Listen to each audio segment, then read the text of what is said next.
மேட்டூர் அணையில் நீர் திறப்பு அதிகரிக்கப்பட வாய்ப்புள்ளதாக செய்திகள் வெளியாகி இருக்கிறது. அண்மை செய்தியாக பார்த்து வருகிறோம். காலை 8 மணி அளவில் நீர் திறப்பு வினாடிக்கு 1.25 லட்சம் கன அடியாக அதிகரிக்கப்பட உள்ளதாகவும் தகவல்கள் வெளியாகி இருக்கிறது.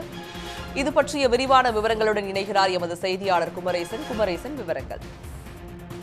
அதாவது கேரள மாநிலம் வயநாடு பகுதி, அதே போல கர்நாடக மாநில பகுதியில் உள்ள அந்த காவிரி நீர்பிடிப்பு பகுதிகளில் தொடர்ந்து தென்மேற்கு பருவமழை பொழிந்து வருவதால் அங்கு கர்நாடகாவில் உள்ள கபினி மற்றும் KRS அணைகள் நிரம்பி அங்கிருந்து தண்ணீர் வெளியேற்றப்பட்டு வருகிறது. குறிப்பாக கடந்த ஜூலை 17ஆம் தேதி முதலே கர்நாடக அணைகளில் இருந்து தண்ணீர் வெளியேற்றப்பட்டு வருவதன் காரணமாக மேட்டூர் அணை வேகமாக நிரம்பியது. குறிப்பாக நேற்று 43வது ஆண்டாக மேட்டூர் அணையானது தனது முழு கொள்ளளவான 120 அடியை எட்டியது. அதனைத் தொடர்ந்து அணைக்கு வரக்கூடிய தண்ணீர் அப்படியே வெளியேற்றப்பட்டு வருகிறது. நேற்று மாலை 46,000 கனஅடி தண்ணீர் 6 மணி அளவில் வெளியேற்றப்பட்டது. அதனைத் தொடர்ந்து இரவு 10 மணி அளவில் 81,500 கனஅடி தண்ணீர் வெளியேற்றப்பட்டது. இந்த நிலையில் தான் மேட்டூர் அணைக்கு வரக்கூடிய அந்த தண்ணீரின் அளவு தொடர்ந்து அதிகரித்துக் கொண்டே இருக்கின்றது.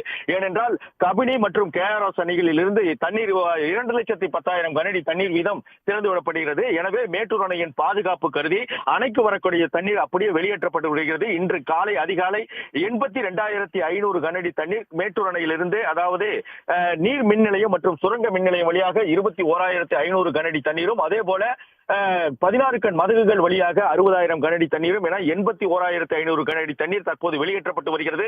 அது மட்டுமில்லாமல் கிழக்கு மேற்கு கால்வாய் பாசனத்திற்காக 500 கனஅடி தண்ணீர் வெளியேற்றப்பட்டு வருகிறது. இந்த நிலையில் தான் நீரின் வரத்து தொடர்ந்து அதிகரித்து இருப்பதால் 7 மணி அளவில் 1 லட்சம் கனஅடி தண்ணீராக வெளியேற்ற முடிவு செய்திருக்கிறார்கள். அது தொடர்பான ஒரு அறிவிப்பு தற்போது வெளியாகி இருக்கிறது. இதனை அடுத்து 8 மணி அளவில் 1,25,000 கனஅடி தண்ணீர் காவிரி ஆற்றில் வெளியேற்றப்படுகிறது. இதனால் காவிரி ஆற்றில் நேற்று மாலை 6 மணி முதலே ஒரு வெள்ளப்பெருக்கு ஏற்பட்டிருக்கின்றது. எனவே காவிரி கரையோர பகுதியில் வசிக்கும் மக்கள், தாழ்வான பகுதியில் வசிக்கும் மக்கள் அங்கிருந்து வெளியேறி அவர்கள் மேடான பகுதிகளுக்கு செல்ல வேண்டும் என்பதற்காக நேற்று இரவு நள்ளிரவில் மாவட்ட ஆட்சியர் பிருந்தாதேவி ஒவ்வொரு இடங்களுக்கும் சென்று ஆய்வு மேற்கொண்டார். அதன் அடிப்படையில் காவிரி கரையோர பகுதியில் இருக்கக்கூடிய மக்கள் தற்போது மேடான பகுதிகளுக்கு பாதுகாப்பாக கொண்டு வந்து வைக்கப்பட்டிருக்கின்றது.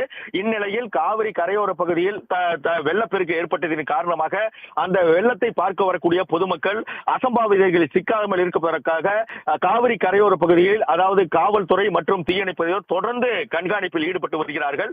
இந்த நிலையில் தான் அதாவது செல்ஃபி எடுக்கவோ, பொதுமக்கள் செல்ஃபி எடுக்கவோ, அதே போல ஆற்றில் குளிக்கவோ, கால்நடைகளை கொண்டு வந்து ஆற்றில் குளிக்க வைக்கவோ அல்லது துணி துவைக்கவோ எந்தவித நடவடிக்கையும் எடுக்கக்கூடாது என்று மாவட்ட ஆட்சியர் தரப்பில் அறிக்கை வெளியிடப்பட்டிருக்கின்றது. இதே போன்றுதான் 13 மாவட்டங்களிலும் மாவட்ட ஆட்சியர்களுக்கு ஒரு தொடர்ச்சியான அறிவிக்கை வெளியாகி இருக்கிறது. எனவே தண்ணீரின் அளவு எவ்வளவு வருகிறதோ அதை அப்படியே வெளியேற்றுவதற்கான நடவடிக்கை எடுத்திருப்பதால் காவிரி ஆற்றில் ஒரு மிகப்பெரிய வெள்ளப்பெருக்கு ஏற்பட்டிருக்கின்றது. மக்கள் பாதுகாப்போடு இதை பார்த்து மகிழ வேண்டும் என்று தெரிவிக்கப்பட்டுள்ளது.